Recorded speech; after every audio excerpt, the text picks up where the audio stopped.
Well, hello, dear viewer. It is Unclejona here, once again enjoying a sunny kind of day on a bank holiday.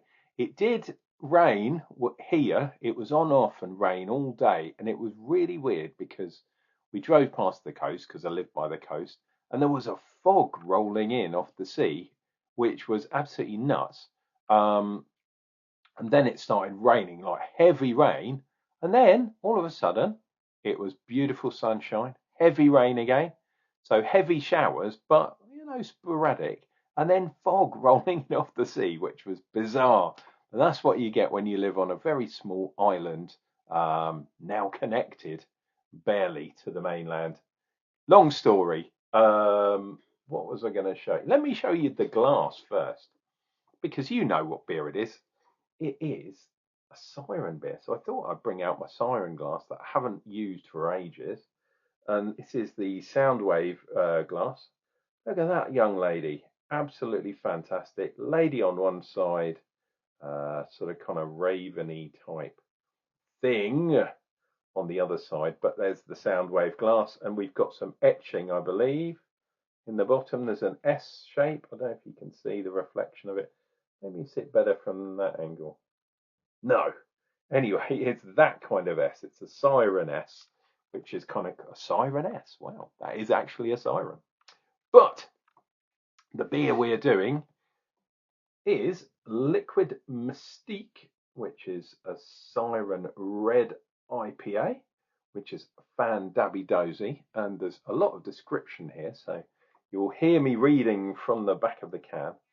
But it's a 5.5%, 5.4. So I'm going to let this one get away with being an IPA, because an IPA should be 5.5 upwards. But anyway, it says Liquid Mystique is a rich, comforting red ale inspired by one of our original Sirens, Liquid Mistress.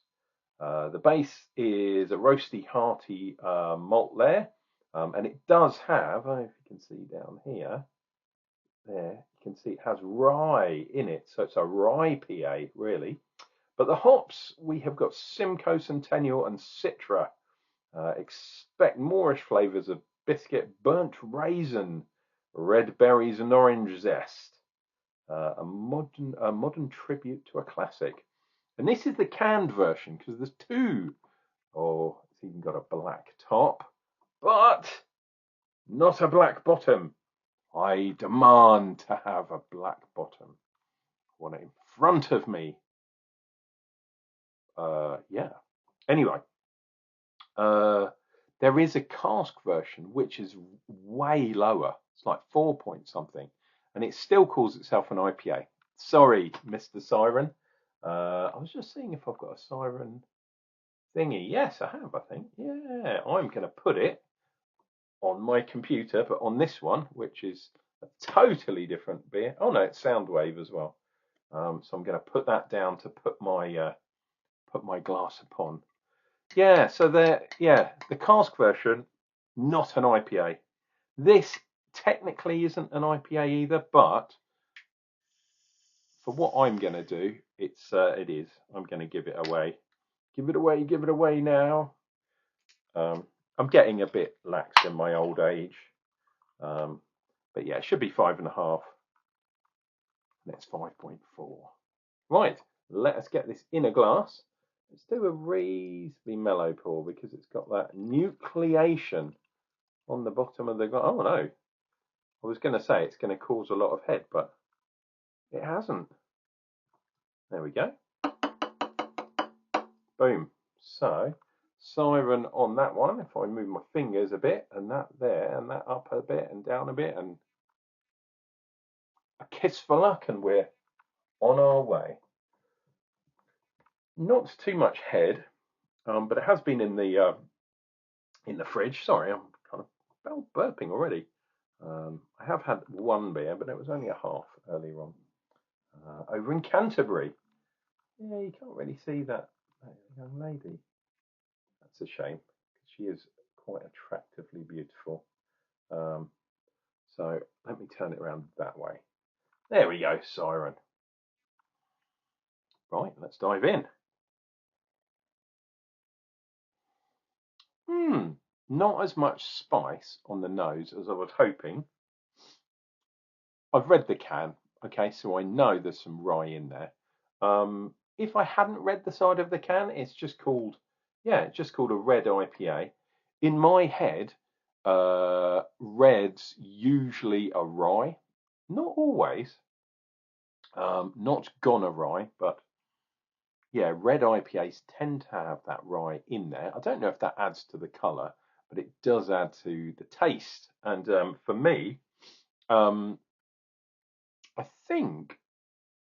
think red IPAs or rye IPAs, Ripper, came before black IPAs. Red rye IPAs were a style, obviously an American style, before black IPAs were.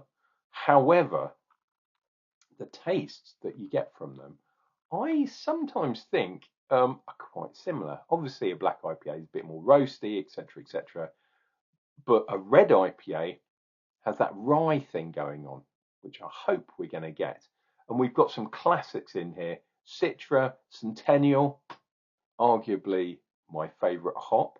And then we've got Simcoe, not really my favourite, but I'm kind of getting used to Simcoe. So I'm assuming Citra's been used early in the boil for the bittering, and then the Centennial and the Simcoe maybe a bit later on. But we shall see. We shall see, dear viewer. Very light on the nose. Cheers and beers. I'm going in. I'm going in, lads. Over the top.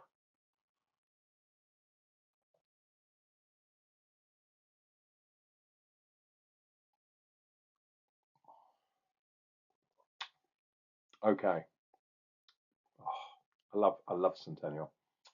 Right. So as I'm drinking, I'm getting that spiciness, which is from the rye. Spicy kind of biscuits, stroke cracker kind of thing. But instantly it goes into the Centennial, which I love.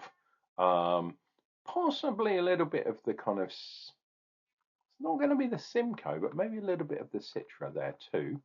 Um, but I think that's where the berry kind of flavour is coming from. It's not as hoppy as I thought it was going to be, which is interesting.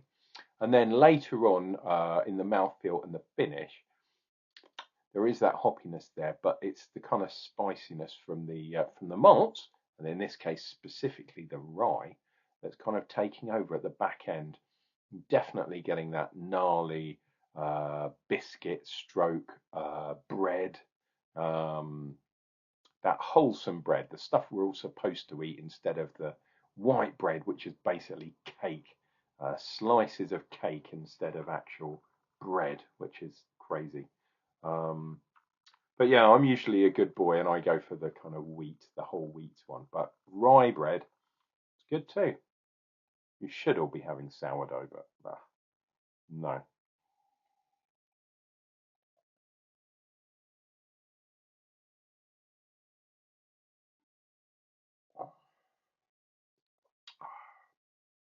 Wow.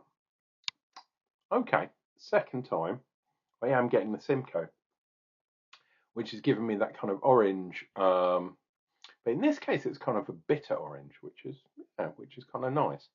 Um, it's not like a Simcoe that you might find in a hazy, for example. That gives it a totally different kind of thing. And perhaps there's a little bit of that kind of tropicaliness that sometimes you get from Citra hops. Although for me, if Citra's the main hop in a beer, I tend to get that kind of more green, that kind of more verdanty type thing. But everyone says to me, no, no, it's tropical fruit. Okay, whatever, that's what you get. It's not what I get. So we're balancing the kind of berry, um, which sometimes I refer to as that kind of bubblegum kind of thing. It's kind of like a berry. If any berry, maybe a cross between a blueberry and a cherry kind of thing, coming from the Centennial. But now the orange is kind of punching through. Ooh, pardon me. And it is a juicy orange. not like yeah. Sometimes people use Amarillo, and on a rye that might be a good idea because it gives that sort of more orange marmalade on toasty type thing. And with a rye, that would work well. Rye with kind of marmalade type thing. But in this, it's more juiciness, more berry, and then yeah, the rye comes really early in the taste, right up front, and then it gets overtaken by the hops, but then also it comes through in the finish, especially in the mouthfeel, which is kind of cool. As this is warming up a little, I'm definitely getting a little bit more. Look at that. That is a fantastic glass. I love it. So it's a shame that it's not sound wave, is it? It's has that started to come off? Oh, that's a shame. I have to get another one of these glasses. Siren. Fantastic. I believe, if I remember rightly, it was my I think it was 2022. It was one of my joint breweries of the year, which was pretty good. When I used to do such things, maybe I should do things again. But life takes funny turns sometimes, and yeah, maybe I'll do some more beer reviews as well.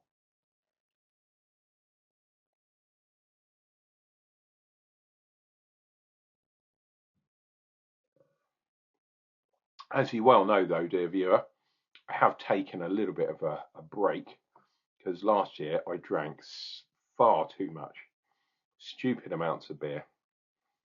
I was actually aiming the goal for last year, 25, uh, was to crack 1,000 beers in a year, and I ended up having 1,350 or whatever it was, which is like a third more than I had planned.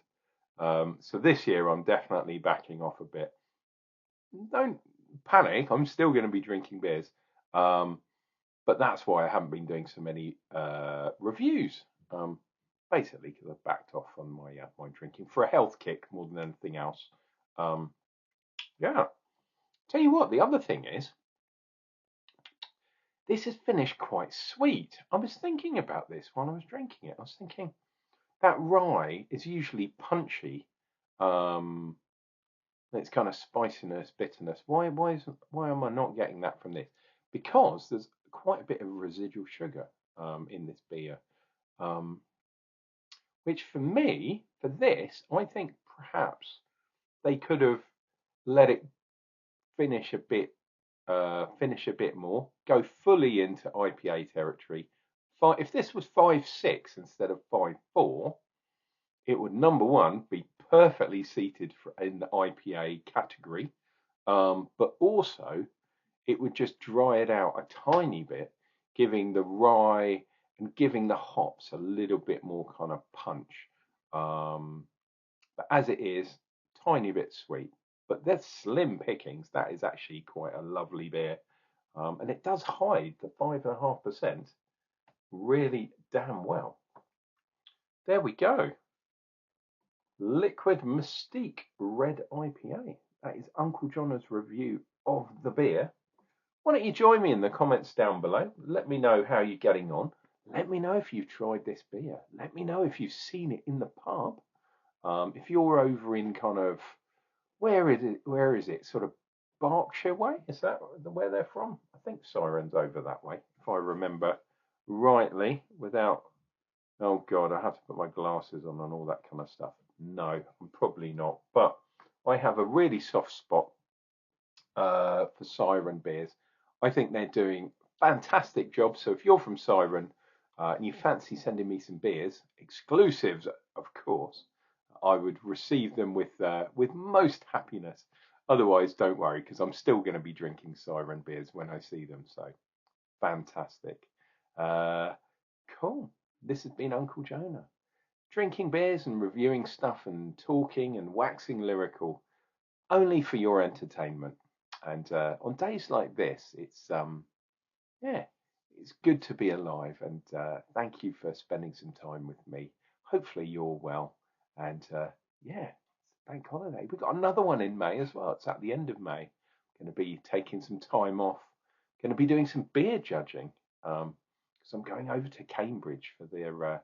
That's where they're doing the big camera judging event of the year. Instead of in August, they're doing it at the end of May. So I'm going to be there, and yeah, we'll see what the camera champion beer of Britain is. Yeah, it's going to be a good day. Guys, take care of yourselves, take care of each other, and I'll be back. I'll be back with more beer reviews coming up. You know what I'm going to say. Real soon.